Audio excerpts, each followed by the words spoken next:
Tech news.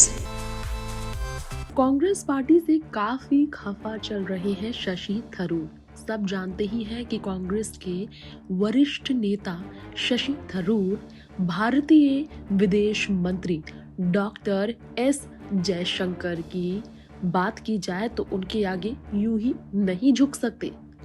विपक्ष के नेता है शशि थरूर, विपक्ष पार्टी के वो नेता है। ऐसे में सवाल बड़ा खड़ा हुआ है, आखिर भारतीय जनता पार्टी की तरफ झुकाव शशि का क्यों बढ़ रहा है? क्या बीजेपी में शामिल हो जाएंगे शशि थरूर? ये बात हम इसलिए कह रहे हैं क्योंकि हाल ही में डॉक्टर एस जयशंकर की तारीफ करते नजर आए शशि थरूर। जी हाँ, शशि थरूर ने ट्वीट करते हुए कहा, इस प्रस्ताव के पीछे मानवीय चिंताओं को समझते हुए मैं पूरी तरह से एस जयशंकर के इस कदम से पूरी तरह से सहमत हूँ।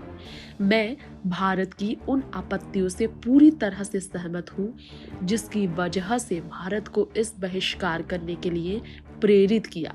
दरअसल भारत ने संयुक्त राष्ट्र सुरक्षा परिषद में एक प्रस्ताव पर वोटिंग नहीं की जिसमें मानवीय सहायता के प्रयासों को लेकर प्रतिबंधों से छूट दी गई है।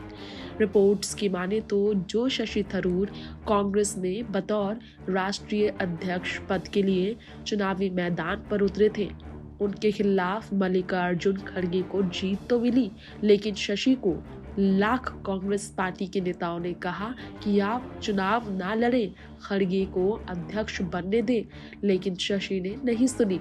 इसके बाद वो नाराज भी नजर आए।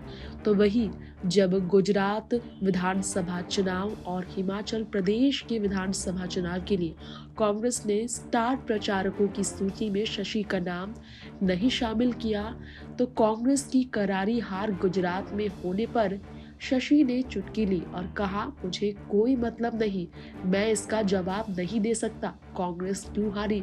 मैं उस सूची में नहीं था जो कि इसकी जिम्मेदारी ले बैठे थे। तो अभी भी खफा तो है ही कांग्रेस के आला कमाना और हाई कमान से शशि। इस बीच शशि थरूर ने ये भी कहा, विदेश मंत्री भाजपा के मंत्री एस जयशंकर की तारीफ में कि रुचिरा कम्बोज के शब्दों को साबित करने के लिए हमें सबूत के लिए सीमा पार देखने की जरूरत नहीं है। Well done S Jaishankar. बता दें, यूएनएससी में भाग लेने वाला भारत पहला ऐसा देश था जिसने इस वोटिंग में हिस्सा नहीं लेने का विकल्प चुना। शशि थरूर ने यह तर्क देते हुए कहा कि कुछ देश छूट का लाभ उठा रहे हैं। भारत में ये इस तरह के फैलाए गए हैं नेता। तो संयुक्त राष्ट्र में एक प्रस्ताव लाया गया जिसके मुताबिक प्रतिबंधित देशों को भी मानवीय सहायता में छूट मिलनी चाहिए ताकि आपदा या संकट के समय लोगों की मदद की जा सके।